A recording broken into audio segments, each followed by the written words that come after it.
Good morning! I'm Laurie Duncan. This is a Road Group podcast. Tune in. Now, this morning, I am very, very, very tired because young Daniel Sausage, my son, decided to get up. He went to bed. He went in his bed about 7:30, and then he got up about 11:30, I think, and then he was up till about 3 o'clock in the morning.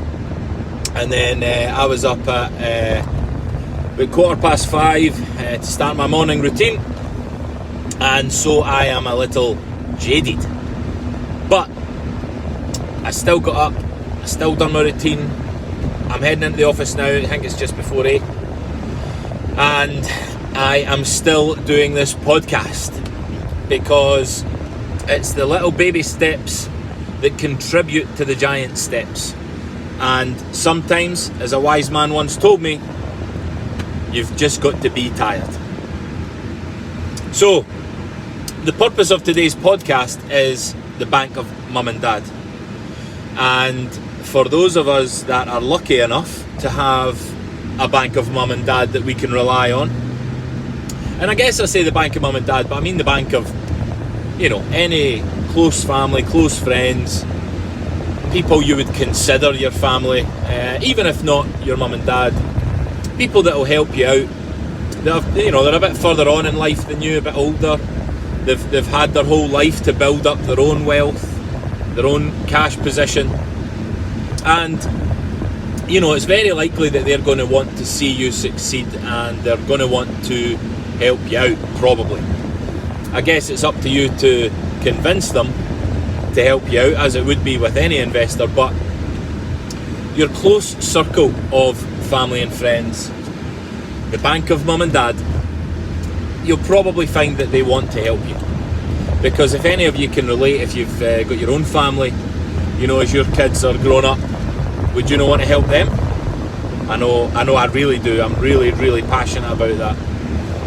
I'm so excited to see young Daniel's son and the rest of the kids we hope to have all grow up, and I really want to help them out, because I don't know, I just feel like this life thing can be so challenging, and one of the kind of biggest worries that people have, certainly I've had it myself in the past, is about money, finances, making sure the bill can get paid. It's funny because you go through this, up until you're maybe mid-20s, or before you move out your mum and dad's place, you just don't really give a shit, and nothing was that big a deal. You never really had much commitment, and then you go to owning your own home. You need to buy your own food, you might get together with someone, you might settle down, have kids, get married, all these things, they're big commitments, right? And it's just so funny. It just kind of changes your perception of this financial stability thing. But it definitely used to worry me.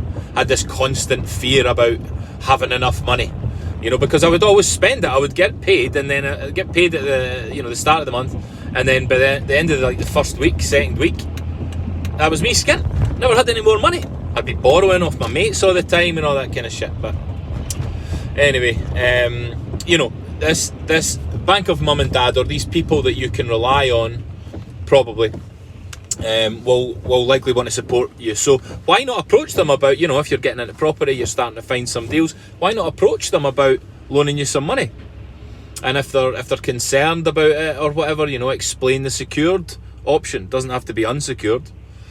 You might be able to provide them a secured option on something you're buying. It might even be like an auction deal or something on the open market. I mean, at the end of the day, if the numbers stack, then that's all that matters. So why not approach them? And so many people are put off that, and they have this fear of asking people, whoever they may be, bank of mum and dad or otherwise, asking them for money, and it's why not? What is this barrier? It's a mental barrier, and you've got to realise that asking that question, whoever you're asking, is, or it can be, the difference between your financial freedom and otherwise. Because the bank of mum and dad might be the first investor you ever get.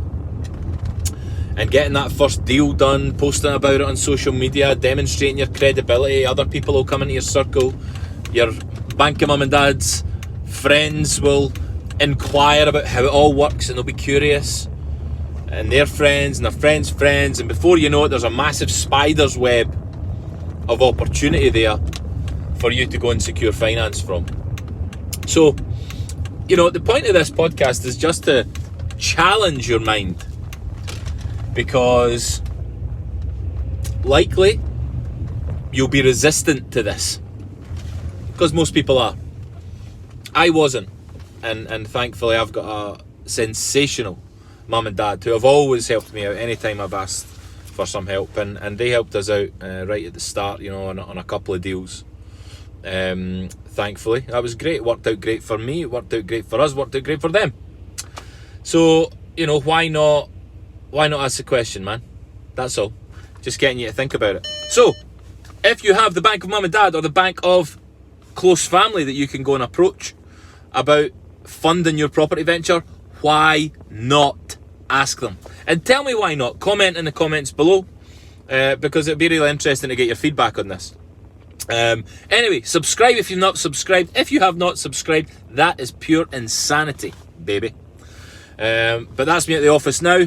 Very short commute, actually, you might have noticed. Only about 5 minutes, from my house to the office, which is brilliant. But anyway, thanks very much for watching, and I cannot wait to catch up with you again soon. Cheers.